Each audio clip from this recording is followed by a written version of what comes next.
Como sabemos, otro de los objetivos del gobierno federal, además de combatir la corrupción, es la importación de hidrocarburos y petrolíferos. Tras 3 años de la reforma al Código Fiscal de la Federación de 2018 y derivado de la situación actual, fue necesario realizar un ajuste al esquema que facilite el cumplimiento de los sujetos obligados. En este sentido, y a fin de agilizar la implementación del proyecto de controles volumétricos y como medida para impulsar la economía de las empresas, se reformó el artículo 28, fracción 1, apartado B del Código Fiscal de la Federación, con lo cual se elimina la figura de las autorizaciones para ser proveedor de equipos y programas para llevar controles volumétricos. Para hablar de este tema, el día de hoy tenemos a Javier Miranda y Mauricio Zamudio del área jurídica de CAREM. Buen día, ¿cómo están? Sean bienvenidos. Muchas gracias. Muchas gracias, orgulloso de estar aquí y gracias por la oportunidad de participar. Claro que sí. Y bueno, Javi, para entrar en el tema, platícanos un poco sobre la reforma a este artículo. ¿Qué es lo que supone para los contribuyentes? Ok, pues mira, en principio yo quisiera platicarte, si me das oportunidad, de un antecedente, un contexto histórico pequeño, pero que me parece muy importante. Lo haré grosso modo a fin de identificar este tema de la historia de los combustibles automotrices y cómo surgió este tema de controles volumétricos. Esa política fiscal que nuestras autoridades implementaron en el año de 2004 para contrarrestar o combatir una problemática muy específica, ¿no?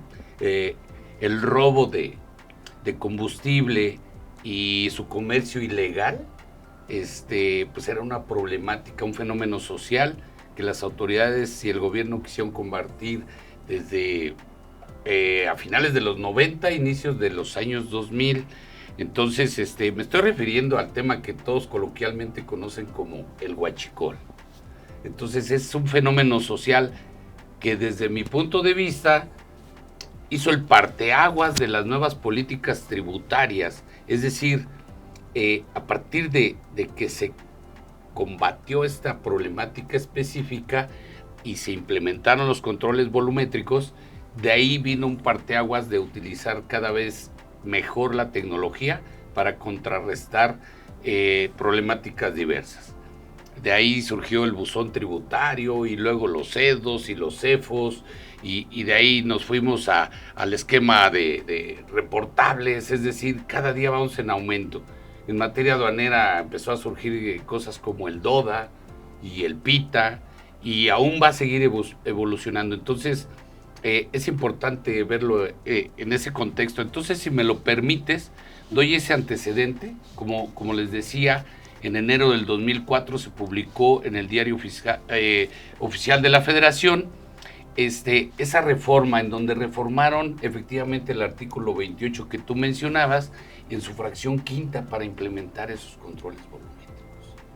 Es decir, se contempló en la parte fiscal de manera administrativa y también en la parte penal porque se le agregó una fracción 7 al artículo 111 del Código Fiscal de la Federación. Es decir, el 28 está en el principio, en el título primero del Código Fiscal de la Federación, en donde están todas esas disposiciones generales en materia fiscal, y por otro lado el 111, artículo que corresponde al capítulo segundo del título cuarto del Código Fiscal de la Federación. Es decir, en esa parte ya que es la última ratio, la última razón del Estado para sancionar conductas, estoy hablando de la parte penal.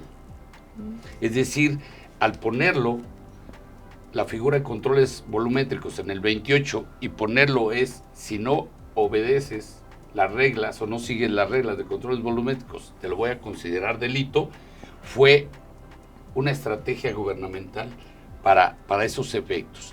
¿Qué es eso? Los sujetos obligados, las personas que comercian en establecimientos abiertos al público en general, tuvieron la obligación de implementar esto de los controles volumétricos, es decir, aquellas estaciones que conocemos como gasolineras o gasolinerías, estaciones de servicio en donde se comercializa gasolina, diésel, o otras como gas natural o gas LP, pero que sirven para la combustión automotriz, entonces ellos fueron los que quedaron como sujetos obligados para establecer controles volumétricos.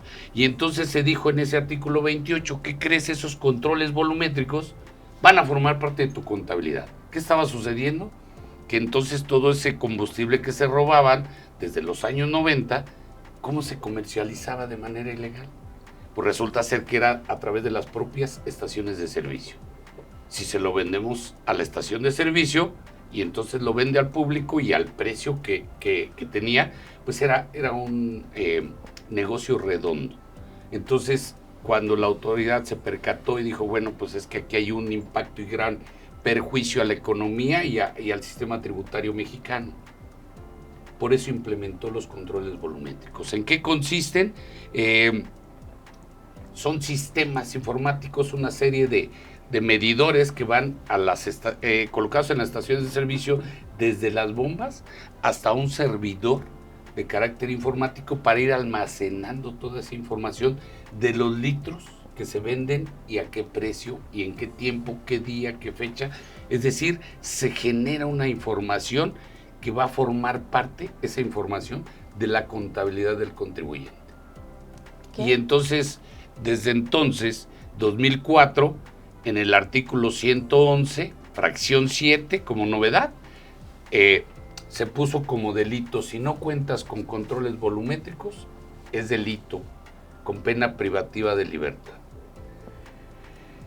Si los destruyes, si los alteras, y entonces ahí quedó, así quedó la medida, y entonces vinieron 12 años después, hasta 2016, imagínate si sirvió la política o no. Yo pienso que no, porque creció exponencialmente la problemática.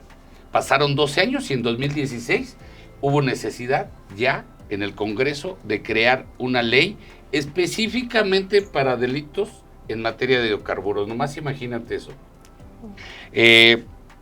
Ahí en enero igual del 2016 se publica esa ley federal para prevenir y sancionar los delitos en materia de hidrocarburos. Una ley cortita, 23 artículos, 5 artículos transitorios, y es como si fuera un código penal chiquito nomás para delitos de hidrocarburos. Entonces no solamente no se solucionó la problemática, sino hubo necesidad de llevarlo más lejos y en 2016 crear una ley específica para tratar de contrarrestar. Si yo te platico qué motivó la generación de esta ley y qué se dijo en el Congreso, pues que era necesario, que era una problemática cada vez mayor y cada vez el Estado perdía miles y miles de millones de pesos al año por el robo de combustible. Esa es la problemática, y entonces surgió esa ley en 2016 y luego viene la reforma que tú platicas, 2018. En 2018 dicen, bueno, pues vamos bien, pero no es suficiente.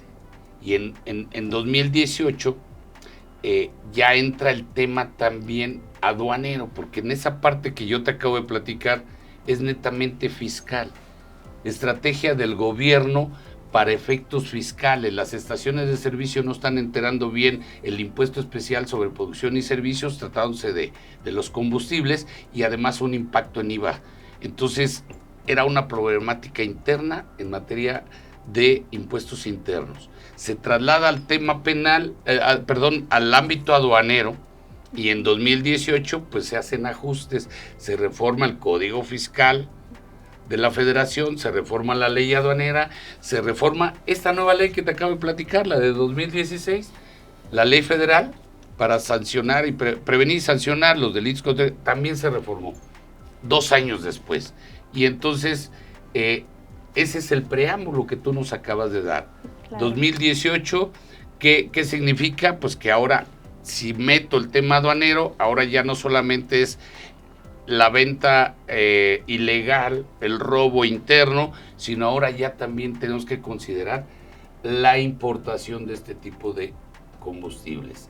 Ahora ya también es una problemática. Y entonces no fue suficiente tampoco con la del 2018. Terminamos con una reforma en noviembre del año pasado, 2021,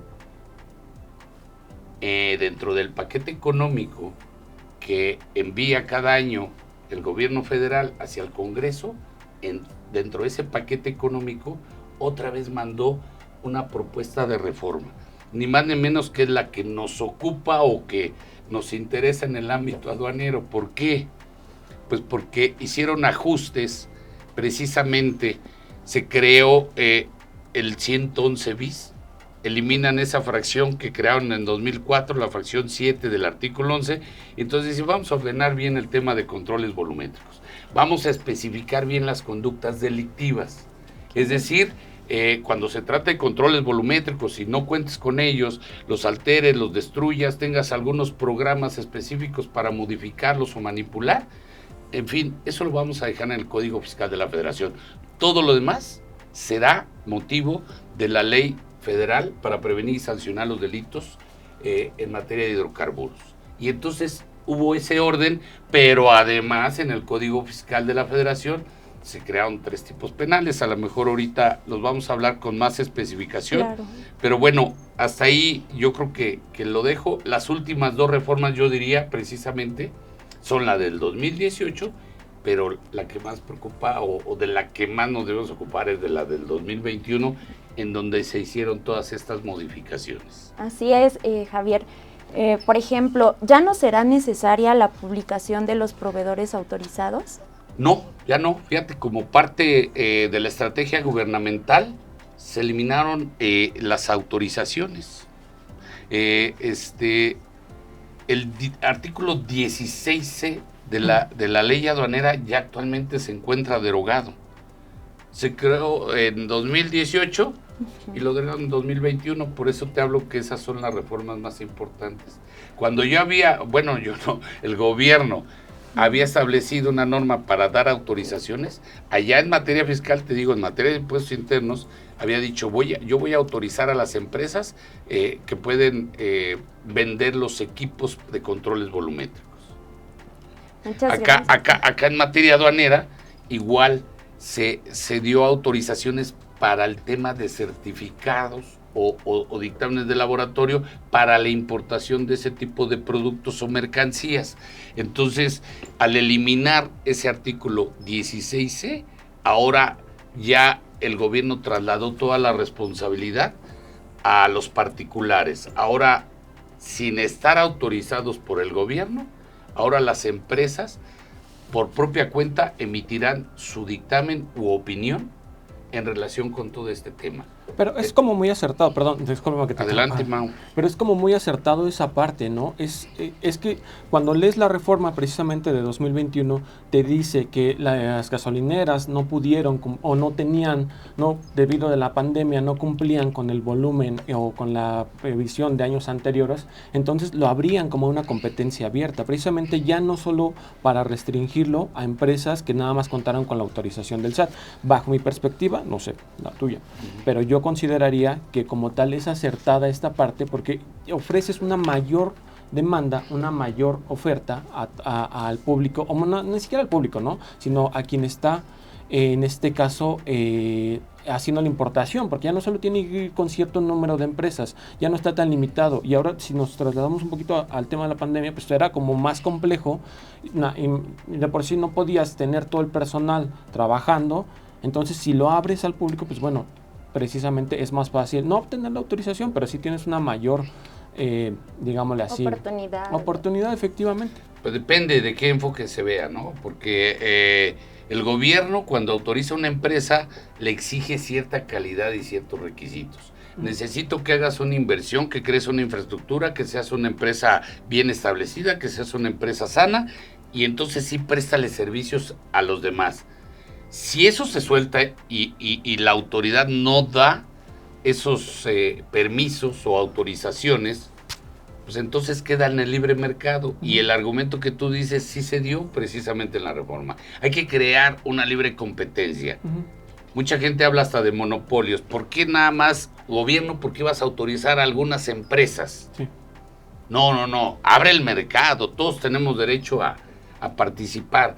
Eso es por parte de la mayoría de las empresas, pero para mi gusto, creo que ese control no lo debe de soltar el Estado.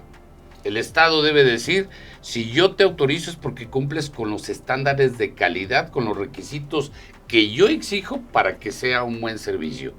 Entonces, es la verdad, depende de qué enfoque se vea esa situación. A mí no me parece buena idea que el SAT haya soltado esas autorizaciones y, por ejemplo, ahora a mí me parece hasta contradictorio. Oye, quiero combatir una problemática que me causa mucho perjuicio, que consiste en la importación de combustibles y me mienten porque me dicen que es aceite y no es gasolina y entonces no me pagas el IEPS y necesito un dictamen de laboratorio y entonces suelto los permisos para esas empresas. Contrata al que quieras y haz tu dictamen de laboratorio con el que quieras. Creo que ahí es donde se pierden los estándares de calidad y entonces queda a libre albedrío, a la libre decisión, pero también algo que es muy importante, la responsabilidad. Creo que el gobierno dice, bueno, pues entonces tú escogiste tu laboratorio, es tu dictamen, es tu decisión, es tu operación, y entonces si algo sale mal y yo lo descubro, será sancionado en los dos ámbitos, tanto en el administrativo como en el ámbito penal. Por eso creo que soltó las autorizaciones. La cuestión aquí es la responsabilidad, porque como tal no hay una responsabilidad así que se haya dispuesto para ese tipo de empresas, ¿no? Que ahora te van a entregar el dictamen. Es decir, creo yo que sí, está bien, soltamos los permisos para que cualquier persona pueda entrar o cualquier persona que cumpla con los estándares, que los lleve a cabo en su calidad de producto, pero nunca establecieron como tal una responsabilidad en esa parte. Entonces ahí es donde o sea, sí tú vas a ser responsable en el caso de que algo resulte mal, pero esa responsabilidad no alcanza al laboratorio, a la empresa que te entrega el dictamen. Pues ahora sí, ahora la responsabilidad va a alcanzar a todos, ese es el punto medular. Ahora, conforme a la reforma de la que estamos hablando, desde el 18 y ahora que se perfecciona con 2021 o que se endurece en 2021, pues ahora la responsabilidad va a alcanzar para todos. Así lo dice, inclusive en la exposición de motivos, todos los que participan en la operación. Entonces, creo que por ahí va la cosa. En fin, es muy discutible, muy polémico. Habrá, obviamente hay de las dos posturas, pero veremos solamente al tiempo. Ya te hice, sí, claro. Te platiqué la política de Estado de las últimas 2 décadas, 2004 a 2022. Han pasado ni más ni menos que 18 años. Entonces estamos en una política de 2 décadas. ¿Funcionará o no funcionará? Pues dentro de otra década lo sabremos. Lo veremos. ¿Qué sanciones contempla la autoridad para quienes no cuentan con estos? Ok. Pues mira, te decía que en esas últimas 2 reformas lo que se perfeccionó fue esa estrategia de la autoridad para contrarrestar la problemática. No fue la única, de hecho. La historia nos dice que la política tributaria en nuestro país es ir contra problemáticas grandes como esta. Este es un tema de combustibles, huachicol y demás.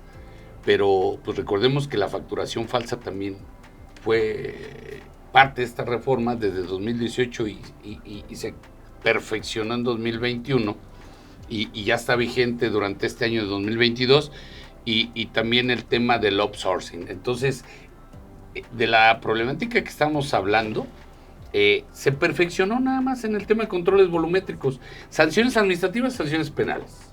En la parte administrativa se le dio un tratamiento tributario distinto a cada uno de los combustibles.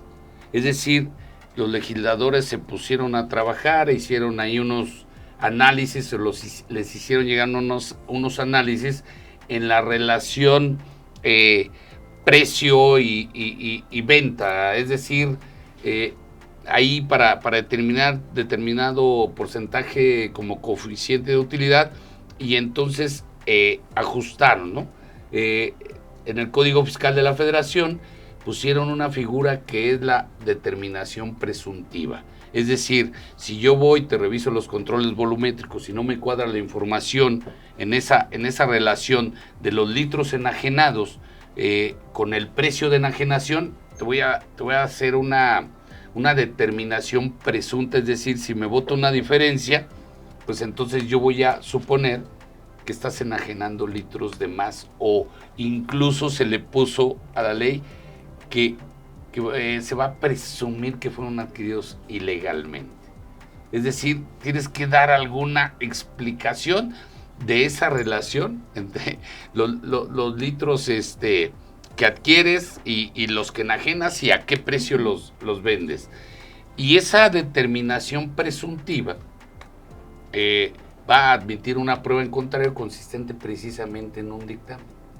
La gente se podrá defender a través de un dictamen pericial, y todo eso le pusieron ahí al artículo 52, fracción 7 en el Código Fiscal de la Federación, y perfeccionaron el supuesto de infracción en el 81, y además la sanción que le corresponde en el 86, todo en relación con los controles volumétricos. Y en la parte penal, como te mencioné hace rato, eliminan la fracción 7 del artículo 111 y crean un 111 bis, es decir, un artículo específico para ir poniendo los supuestos en que se va a tratar de delitos. No tienes controles volumétricos, delito. Los alteraste, delito. Los destruiste, etcétera, etcétera, también es delito. ¿De qué estamos hablando? Desde 2004, como te platicaba, ya estaban esos tipos penales. No contar con controles volumétricos, alterarlos o destruirlos, solamente lo fueron perfeccionando. Precisaron algunas otras conductas, que si no tienes los equipos, que si no tienes los certificados de los equipos, ¿no?, de controles volumétricos, y hicieron ahí incluso la discrepancia de la que te hablo, también va a ser delictiva. Yo como autoridad fiscal voy, te reviso, y me da una diferencia entre lo que tú vendiste al precio que lo vendiste y lo que adquiriste como combustible, esa discrepancia te voy a considerar como delito. Y eso está en el 111 bis. Entonces, todo eso se perfeccionó en ambas reformas. Empezó en 2018 y se completó ahora en noviembre de 2021, y todo está en vigencia durante 2022. En materia aduanera, como te decía, esa es la parte que a nosotros acá en Confederación nos preocupa mucho, porque pues se crearon ahí unos nuevos tipos penales. Ahora resulta que pues tratando de materia de contrabando, el artículo 102 ponía unos parámetros para proceder penalmente, es decir, cuando el gobierno puede ir a denunciarte o querellarse a través de una declaratoria de perjuicio. El fisco federal va y te dice: cometiste contrabando, pero lo hace en casos específicos, cuando supera 195,000 pesos en adelante, o el 10% del impuesto omitido, o sin que rebasa el 50%. En fin, esos parámetros ahora ya los quitaron. Cuando se trate de la omisión, porque en el paquete económico que te mencionaba, aparte de reformar el Código Fiscal de la Federación, el Código Penal, se reformó la ley de IEPS, ¿no?, la ley especial sobre producción y servicios, y reformaron y hablaron de eso específicamente. Oye, ¿sabes qué? Cuando se trate de combustibles automotrices, gasolina, diésel, gases naturales, si omites el pago de contribución especial sobre producción y servicios, la autoridad, te decía, te puede terminar el impuesto o la tasa, y en la parte penal te va a presumir contrabando. Y no me importa que no rebase los 195,000 pesos. Entonces te podrá acusar penalmente por 10 pesos, 1,000 pesos o 100,000 pesos. Esa limitante fue la que quitaron en principio. Entonces modificaron esa parte del artículo 102 del Código Fiscal de la Federación, y crearon unas nuevas fracciones en el artículo 103. Artículo 103 son presunciones de contrabando. Cuando la autoridad va a suponer o va a dar por un hecho que tú cometiste contrabando. Wow. Y entonces se crea la fracción 20 para eliminar una salvedad. La fracción 20 ya existía, y es cuando haces una referente a la clasificación arancelaria, ¿no? Tú identificas las mercancías, las declaran en el pedimento, y si haces una mala clasificación de las mercancías, es responsabilidad penal. Y esa fracción 20 decía, oye, no aplicará para los agentes aduanales cuando la información venga del importador, ¿sale? O cuando sean de difícil identificación, no aplicará esa sanción correspondiente a la presunción de contrabando. Y esa la eliminaron. Entonces la fracción 20 ahora permite tener por presumido el contrabando a los que no paguen este tipo de impuestos, tratándose de la importación de los combustibles automotrices que regula el artículo 2 de la ley del IEPS. Y por si fuera poco, crearon otras dos fracciones, la 22 y la 23. Y entonces al crear esas fracciones, ni más ni menos que se metieron con dos cosas, con el traslado general de mercancías, lo cual a mí me parece pues novedoso, inaudito, porque ahora trasladar mercancías por todo el territorio nacional se va a presumir contrabando. No importando que sea de procedencia extranjera. Si yo traslado cualquier tipo de mercancía y no llevo un CFDI, ya sea con complemento, carta, aporte o no, si es que lo debe llevar, si yo traslado mercancías sin CFDI, ahora se considera presunción de contrabando, se va a presumir el contrabando. E hicieron la fracción 23 específica para el traslado de hidrocarburos. Y además no solo metieron los combustibles automotrices, ahí metieron todos, hidrocarburos petrolíficos y petroquímicos. Entonces, cuando traslades ese tipo de mercancías, también sin CFDI, también te van a tener por presumido el contrabando. Y eliminaron, y entonces se metieron con la parte administrativa y la parte penal.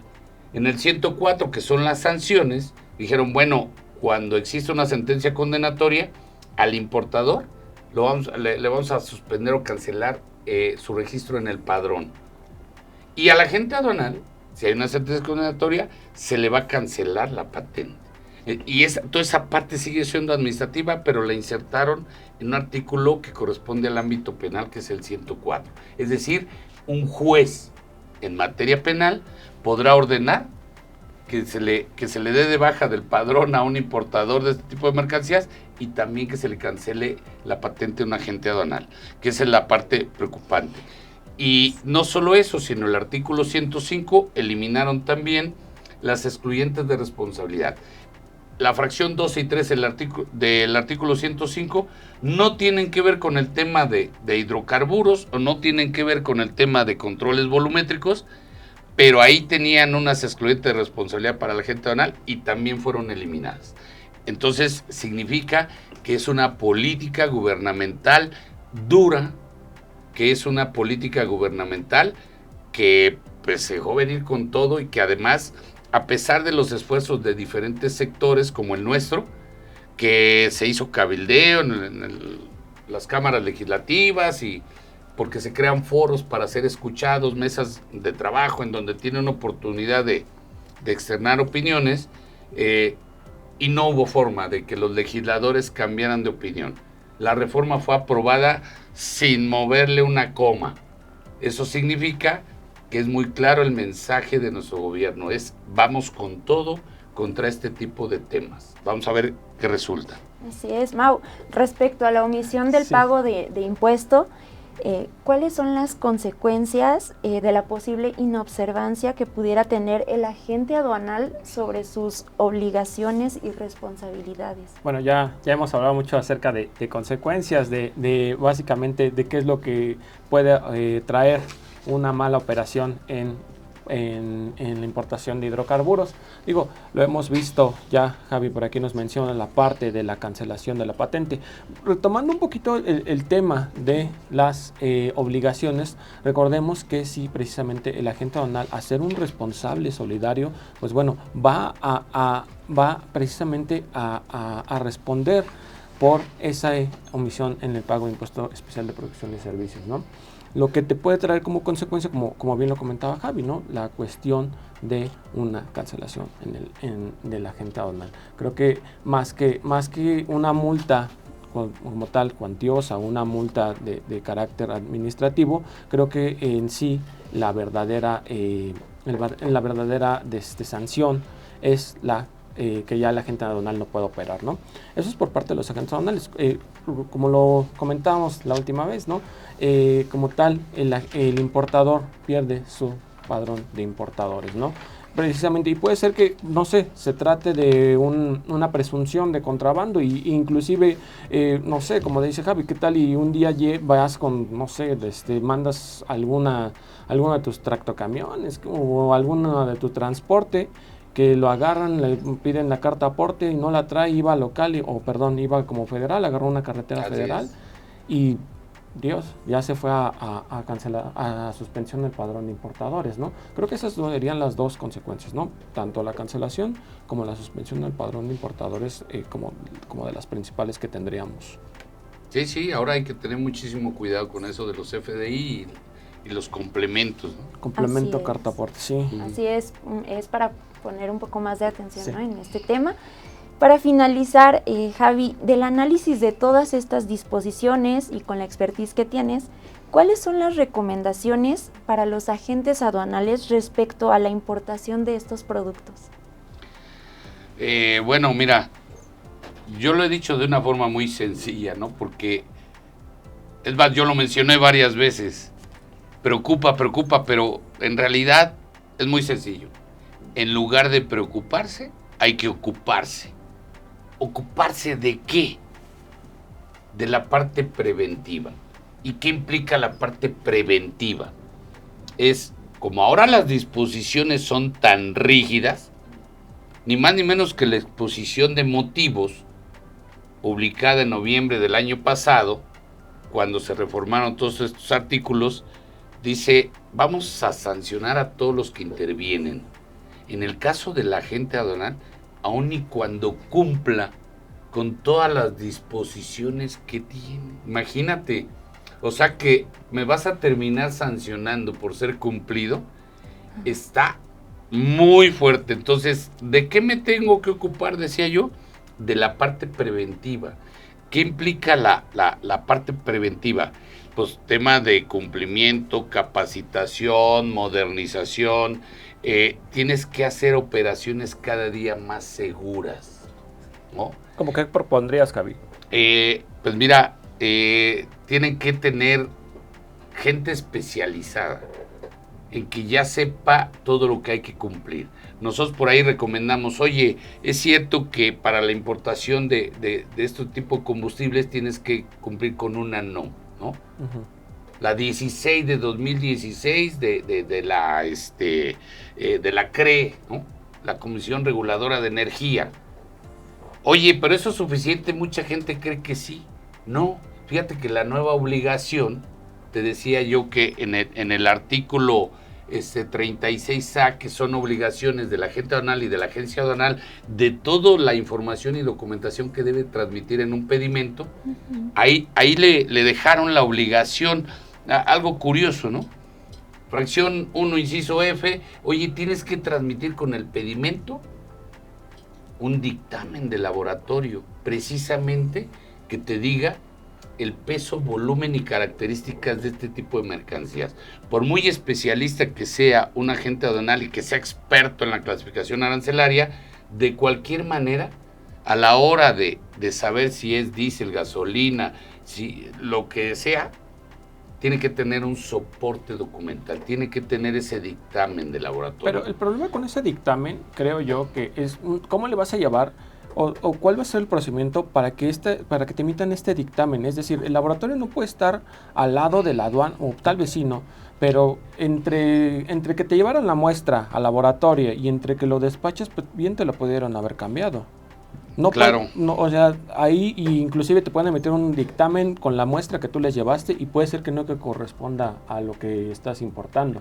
Y con esa base con ese dictamen que te están dando, es que la agente aduanal también está haciendo su clasificación y está declarando, porque recordemos que también es infracción declarar algo distinto o un valor distinto, por ejemplo, en el caso de valores, ¿no?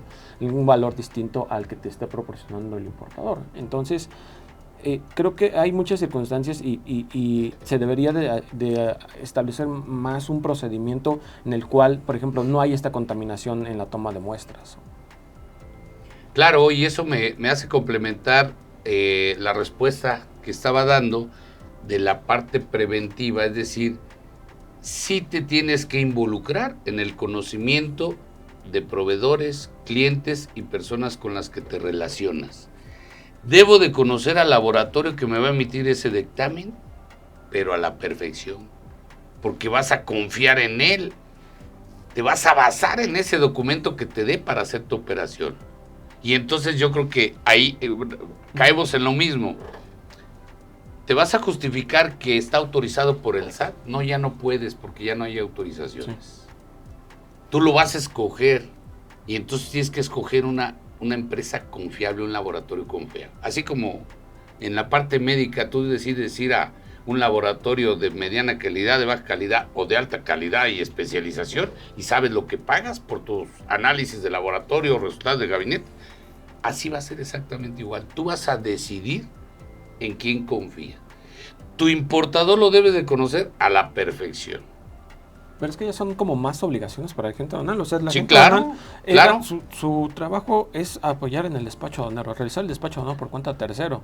Ya no, ya ahorita ya lo estamos poniendo investigador, al rato lo vamos a poner a manejar camiones para que se asegure de que llegue el combustible. Fíjate que la exposición de motivos habla de congruencia, exhaustividad y creo hay otra palabra que no la recuerdo ahorita, pero consiste no en investigación. O sea, sí, creo que a nivel personal sí debes de saber con quién te vinculas y tú te relacionas. Si alguien te vende un vehículo, ¿lo compras a ojos cerrados o te cercioras si es la factura original o le pagas y le depositas? La probabilidad que seas sujeto de fraude es altísima si no te previenes, si no haces esa parte preventiva. Sí necesitas conocer con quién haces operaciones. Y eso no es parte de una investigación, es una obligación. Eso es parte de una cultura de sanas prácticas que además es tendencia mundial.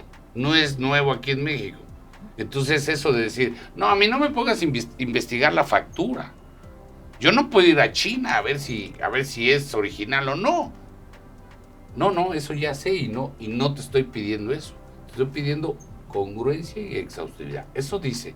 Sí. No es tema mío, Eso dice la exposición de motivos. Claro. Sí. Entonces, ¿por qué les digo que más vale aceptarlo y ponerse a trabajar en ello? Porque ya es algo vigente. O sea, no es, lo vamos a poder echar atrás. No, claro. Ya está vigente y lo tienes que observar. O sea, ya es ley aplicable. Sí. Tienes que ser exhaustivo, congruente y tienes que tomar debida diligencia en conocer a tus clientes y proveedores. Sí te debes de fijar con quién te relacionas. Okay. Te digo, hasta con el aspecto personal. Claro. Sí, claro. Claro, en el aspecto personal, si no te fijas con quién te relacionas, una noche puede ser la pérdida de muchas cosas. Sí. No, adicionalmente nada más a lo que comenta Javi de la parte de la prevención, bueno, ahora sí que el criterio que siempre emitimos, tengan su expediente de comercio exterior. Claro. 262, fracción 7. Pueden ser los documentos, recuerden, pedimento, documentos digitales, digitalizados. Mi recomendación siempre ha sido acuses y documentos derivados del sistema electrónico aduanero. Pero, bueno, hay hojas informativas de la ventanilla única. También hay criterios donde se establece que forma parte del expediente de comercio exterior, pero viendo las consecuencias que podemos tener desde un contrabando, una presunción, una cancelación, creo yo que es justificado que aún cuentes con todos los documentos y archivos que te arroje el sistema electrónico aduanero. ¿Okay? Aún y cuando no estén listados en la publicación que hicieron. Pero fíjate qué curioso, Mao, que ahora ya para poder defenderte vas a tener que tener toda la perfección, ¿no? Cuando antes tenías toda la perfección, te pasaba nada. Sí. No te acusaban de nada. ¿Cuál es la diferencia? Que así como está el marco normativo ahora, teniendo todo en orden, sí te van a poder fincar responsabilidad. ¿Van a tener éxito? No, pero ya te vas a tener que defender. A ver, lo hice todo y lo hice todo a la perfección. Sí.